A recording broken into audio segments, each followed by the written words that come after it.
Bien, esta sesión de economía se titula Escuelas Económicas, primera parte, ¿sí?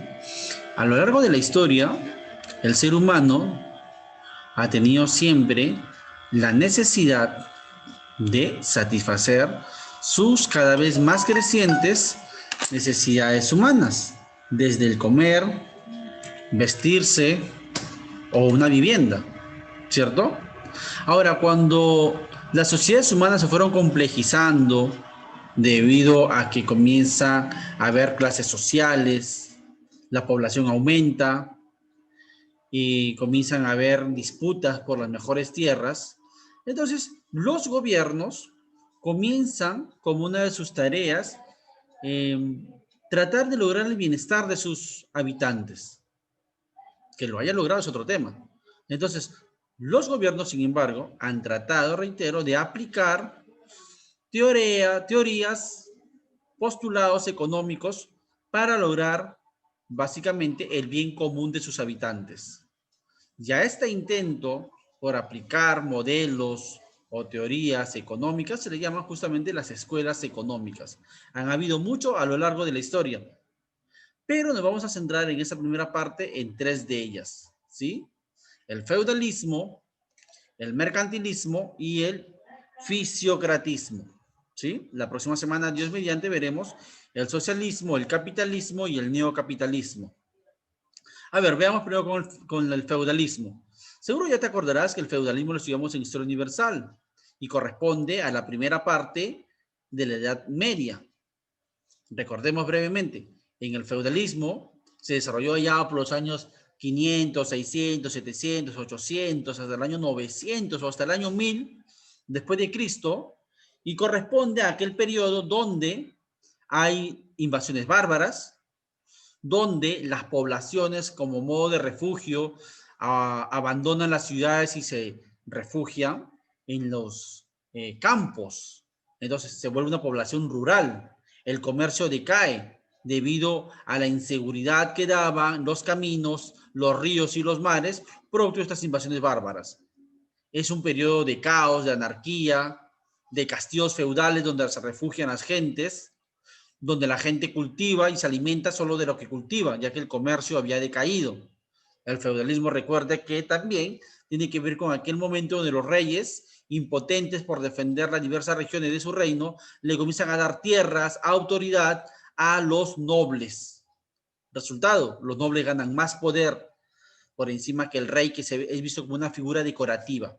Ese es el feudalismo desde un punto de vista político, social. Desde el punto de vista económico, el feudalismo es aquella escuela en la cual la principal actividad era la agricultura y una agricultura de autoconsumo. Es decir, comes lo que tu chacra, lo que tu tierra te produce, ya que el comercio ha decaído.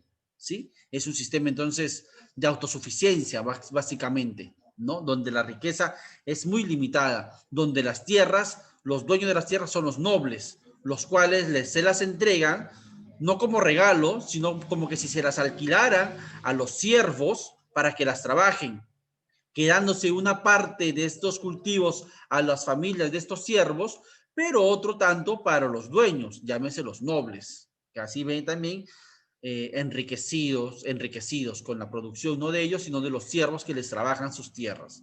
Ese es el feudalismo desde el punto de vista económico. Ahora, pasemos a la siguiente, que es el mercantilismo. El mercantilismo es posterior, obviamente, al feudalismo. Es aquel sistema que va a tener su máximo momento, ¿no? Entre los años 1500, 1600 aproximadamente, ¿no? Pero que comienza también a verse sus raíces desde el momento en el cual los reyes comienzan a concentrar o recuperar el poder, comienzan a consolidar su absolutismo, desplazando el feudalismo donde eran los nobles que tenían más poder. Ahora ya con el humanismo, el renacimiento, ¿no? Comienza el poder a ser centralizado por los reyes. Surgen las monarquías absolutistas todopoderosas en alianzas con la Iglesia Católica, ¿no?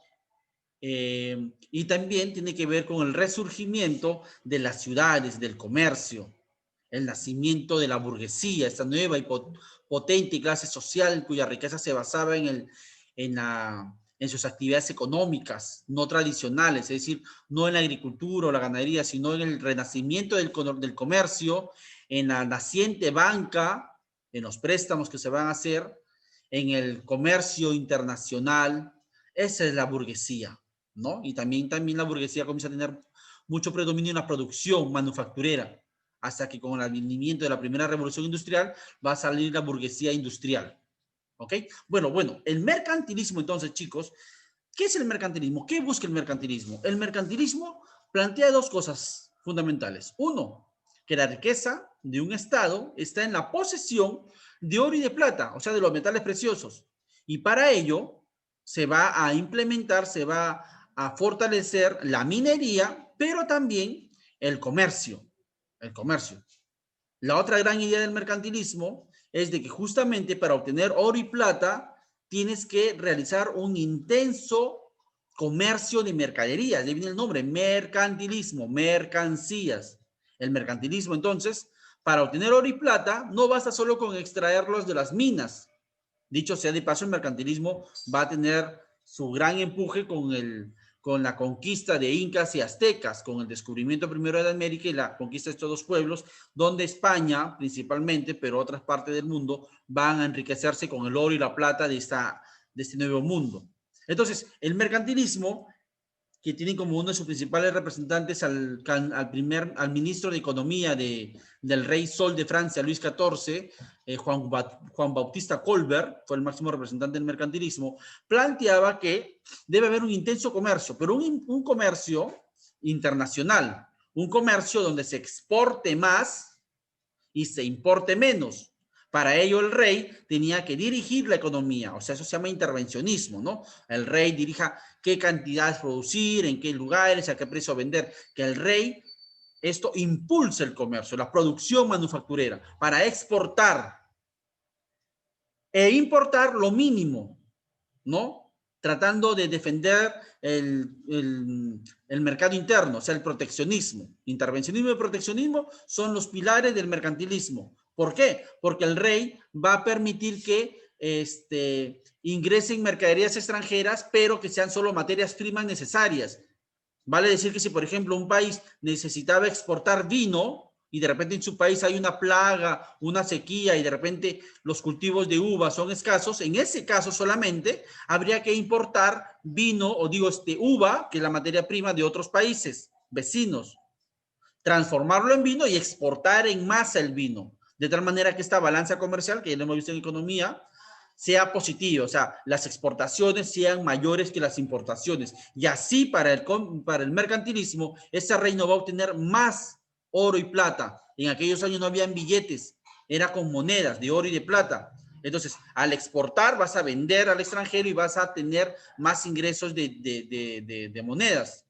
Y al importar vas a perder monedas, pero el ideal es de que sean menos las importaciones y mayores las exportaciones. Ese es el mercantilismo. Por último, luego del mercantilismo, la tercera escuela económica es el fisiocratismo, que tiene como su máximo representante a Francois Quesnay, un francés cuya frase célebre era dejar hacer, dejar pasar, que en francés, ahorita no me acuerdo cuál es la palabra, pero esa es su máxima. Dejar hacer, dejar pasar. Dejar hacer quiere decir que la gente haga, produzca, sin intervención del Estado, sin intervencionismo del rey. Y eso es dejar hacer y dejar pasar significa libre comercio, o sea, que no hayan aranceles, que no haya proteccionismo.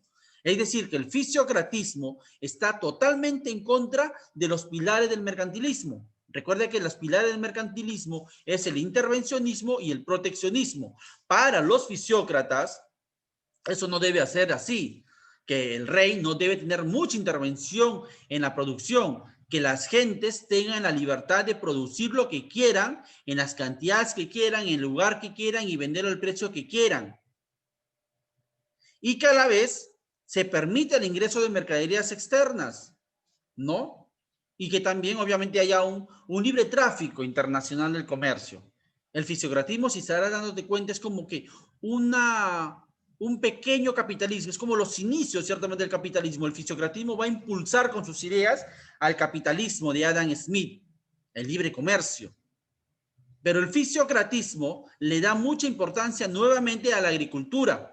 parece al feudalismo, pero en el fisiocratismo la tierra te va a permitir no solamente cultivos, te va a permitir productos ganaderos, te va a permitir productos minerales, o sea, extraer la tierra, la naturaleza, el factor naturaleza es primordial para los fisiócratas, porque de ahí se extraen las riquezas minerales, agrícolas, ganaderas, ¿sí? Y con esos recursos transformarlos y comercializarlos sin aranceles, sin barreras aduaneras, comercio libre, ¿sí?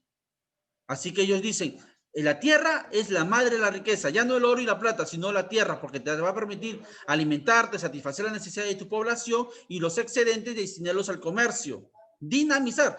A diferencia del mercantilismo, que pretendía tener oro y plata acumulado, porque decía, si un reino tiene más oro y plata, ese es rico. Pero los fisiócratas critican eso. ¿Y para qué quiero oro y plata?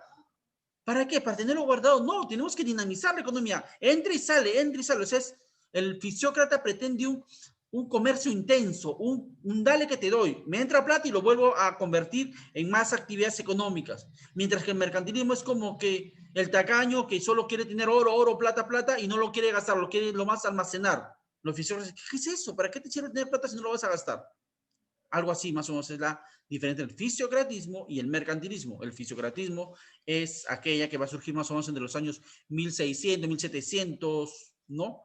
Y que va a engendrar, por decirlo de alguna manera, el capitalismo ya del siglo XVIII, ¿no? Y que va a perdurar hasta el siglo XIX con el surgimiento luego del socialismo. Pero eso ya es historia de la próxima sesión.